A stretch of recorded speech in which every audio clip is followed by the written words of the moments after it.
Assalamualaikum warahmatullahi wabarakatuh. Kami akan mempresentasikan hasil analisis jurnal Sindrom Geriatri Indonesian pada lansia. Lalu di sini ada anggota kelompoknya, yaitu saya sendiri Milano Faram dan Tia Lestari, dan juga Teh Irma Aulia Agustin. Baik, di sini untuk jurnal yang pertama dengan judul Terminal Indonesian of Dementia, penulisnya Yasir A. Al-Rawi dan Brioni Hamel, tahun terbitnya 2024, nama jurnalnya Jurnal Progress in Neurology and Psychiatry, volume 28. Lalu di sini ada ringkasan atau latar belakang penelitian. Jurnal ini membahas fase akhir dari demensia ketika pasien mengalami inanition terminal, yaitu kondisi di mana pasien hampir sepenuhnya berhenti makan dan minum tanpa penyebab akut yang jelas sebagai bagian dari proses kematian. Penulis menekankan bahwa perbedaan antara inanition terminal dengan kondisi kronis seperti cachexia, sarkopenia, dan kemunduran progresif dari demensia, terminal inanition dianggap sebagai perubahan drastis relatif cepat yang mengarah ke kematian, bukan sekedar progresif penurunan gizi jangka panjang. Jurnal ini juga disertai dengan contoh kasus seorang wanita dengan usia 79 tahun yang sudah menderita demensia dan kemudian dalam perawatan rumah sakit mengalami penurunan asupan oral hingga penolakan total makan dan minum tanpa adanya penyakit akut yang jelas sebagai penyebab utama. Lalu di sini ada konsep utama yang dipelajari. Konsep utama dari artikel ini adalah terminal inanition sebagai fase akhir perjalanan demensia yang ditandai oleh penurunan progresif kemampuan makan, hilangnya nafsu makan, dan akhirnya berhenti asupan nutrisi secara alami. Penulis menekankan bahwa kondisi ini bukan sekedar kekurangan gizi, melainkan bagian dari proses biologis terminal pada demensia lanjut. Fokus utamanya ada pada pemahaman klinis dan etis, yaitu bagaimana tenaga kesehatan dan keluarga melihat inanition bukan sebagai kegagalan perawatan, tetapi sebagai tanda alami dari tahap akhir penyakit. Lalu selanjutnya ada temuan atau hasil penelitian. Hasil penelitian pada jurnal ini adalah terminal inanition pada demensia merupakan fenomena yang konsisten terjadi pada tahap akhir penyakit. Pasien secara bertahap mengalami penurunan minat terhadap makanan, kesulitan menelan, hingga akhirnya berhenti makan sama sekali. Penulis menegaskan bahwa hal ini bukan hanya akibat depresi atau kurangnya perawatan, melainkan bagian alami dari proses biologis menuju akhir hayat. Temuan lain yang penting adalah bahwa intervensi agresif seperti pemberian nutrisi buatan melalui selang atau infus tidak terbukti memperpanjang kualitas hidup maupun mengurangi penderitaan pasien. Oleh karena itu, pendekatan yang lebih tepat adalah fokus pada perawatan paliatif, memastikan kenyamanan pasien, serta mendukung keluarga dalam menghadapi fase akhir ini. Analisis keterkaitan dengan keperawatan lansia dan sindrom 14I. Inanition pada lansia, terutama dengan demensia lanjut, merupakan bagian dari sindrom 14I yang menggambarkan masalah khas di usia lanjut. Kondisi ini ditandai dengan hilangnya nafsu makan, kesulitan menelan, dan berkurangnya asupan gizi secara progresif hingga akhirnya tubuh kehilangan energi untuk mempertahankan fungsi vital.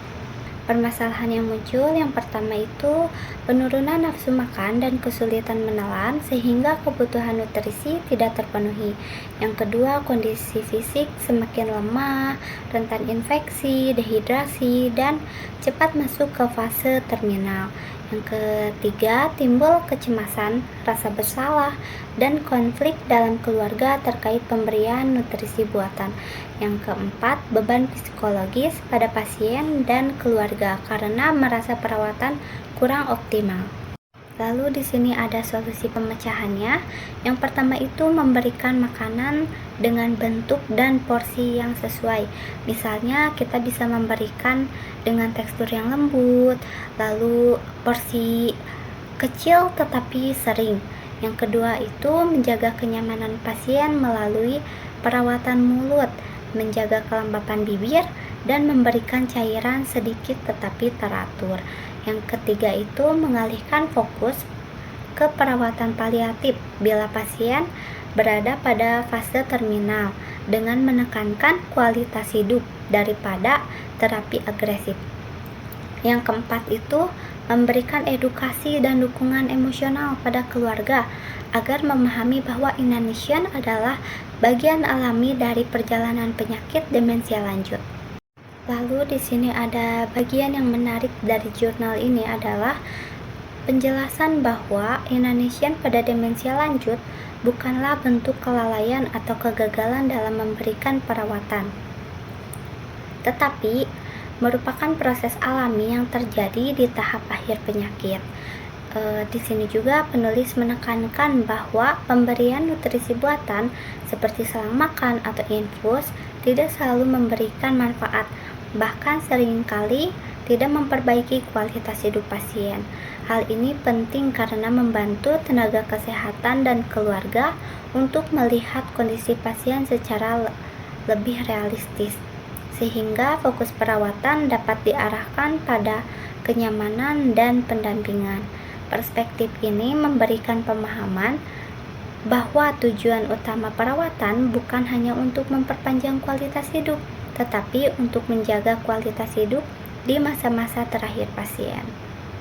Lalu ada refleksi diri mahasiswa. Dari jurnal ini, saya menyadari bahwa perawatan lansia, khususnya dengan demensia lanjut, tidak hanya berfokus pada upaya memperpanjang hidup, tetapi juga bagaimana memberikan kenyamanan di akhir kehidupannya.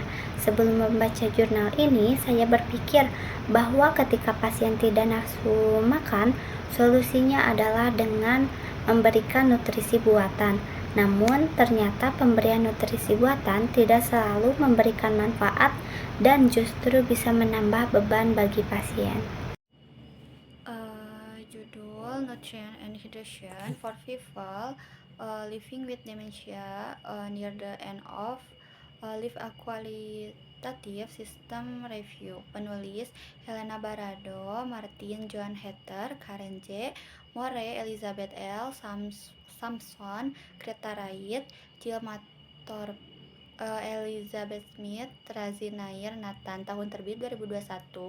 Nama jurnal Journal of Advanced Nursing, volume 77, isu 10 Oktober 2021, halaman 408-436.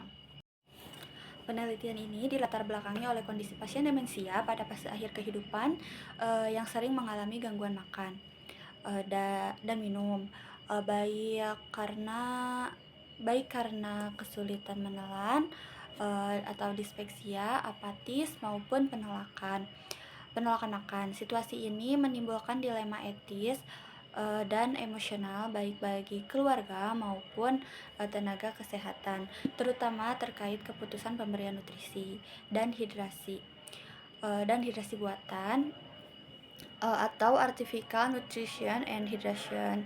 Oleh karena itu, penelitian ini bertujuan meninjau dan menyintesis secara sistematis hasil-hasil penelitian kualitatif yang membahas persepsi, pengalaman, dan praktik perawatan nutrisi atau hidrasi pada pasien demensia terminal.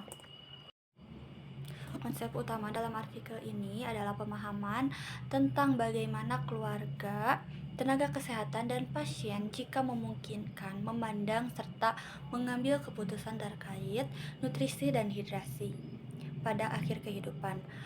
Faktor budaya, agama, serta nilai moral berperan besar dalam memengaruhi pandangan tersebut. Peran perawat juga menjadi sorotan utama karena berada di garis depan dalam mendukung intake pasien, memberikan edukasi kepada keluarga, serta menjembatani komunikasi antar profesi kesehatan. Temuan atau hasil dari penelitian. Hasil dari sintesis menunjukkan tidak adanya konsensus tunggal dalam praktik pemberian nutrisi atau hidrasi. Sebagian keluarga merasa AHNH penting untuk tidak membiarkan pasien kelaparan atau kehausan, sementara sebagian lain menganggap hanya memperpanjang penderitaan. Perawat berperan penting dalam observasi, pemberian bantuan makan sesuai kemampuan pasien, dan memberikan dukungan emosional. Faktor emosional, seperti rasa bersalah dan tekanan sosial, sangat mempengaruhi keputusan keluarga pada akhirnya. Keputusan terbaik dicapai melalui shared decision making, yaitu kolaborasi antara keluarga, tenaga kesehatan, dan bila mungkin melibatkan pasien.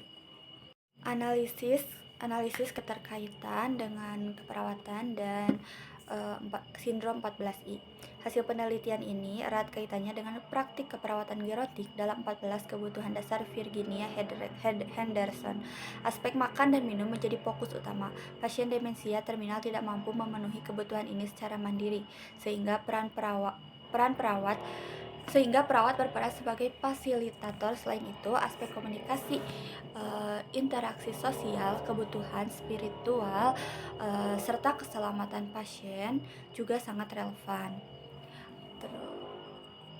Keperawatan lansia menekankan pentingnya kualitas hidup, sehingga fokus utama bukan sekedar memperpanjang hidup, melainkan menjaga martabat pasien di akhir kehidupannya. Permasalahan yang mungkin muncul dan solusinya. Permasalahan utama yang muncul adalah penolakan makan atau minum pada pasien, perbedaan pandangan antara keluarga dan tenaga kesehatan, serta kurangnya pemahaman tentang manfaat dan risiko ANH. Solusi yang ditawarkan adalah memberikan edukasi kepada keluarga tentang proses alamiah demensia terminal, memperkuat komunikasi multiprofesi, serta menerapkan pendekatan holistik yang mempertimbangkan aspek medis, emosional, dan spiritual. Pendekatan comfort feeding only, yaitu memberikan makan atau minum sesuai toleransi pasien tanpa paksaan, dianggap lebih manusiawi. Bagian menarik dari jurnal Bagian menarik dari jurnal ini adalah penekanan bahwa tidak makan atau minum di fase akhir demensia bukanlah bentuk kelalaian, melainkan proses alamiah menuju kematian. Selain itu, artikel ini juga menyoroti besarnya rasa bersalah keluarga yang menegaskan pentingnya peran perawat dalam memberikan dukungan psikologis dan spiritual. Refleksi diri sebagai mahasiswa. Sebagai mahasiswa keperawatan, saya menyadari bahwa peran perawat tidak hanya sebatas tindakan klinis, tetapi juga mencakup komunikasi, empati, dan pendamping keluarga. Saya belajar bahwa dalam menghadapi pasien lansia dengan demensia terminal, penting untuk mengedepankan aspek holistik dan nilai kemanusiaan. Dilema etis terkait nutrisi dan hidrasi merupakan tantangan nyata yang membutuhkan sensitivitas profesionalisme, dan kolaborasi multiprofesi. Refleks ini mengingatkan saya bahwa tugas perawat adalah memastikan pasien menjalani akhir kehidupannya dengan nyaman dan bermartabat. Terima kasih. Sekian presentasi yang dapat kami sampaikan. Terima kasih. Wassalamualaikum warahmatullahi wabarakatuh.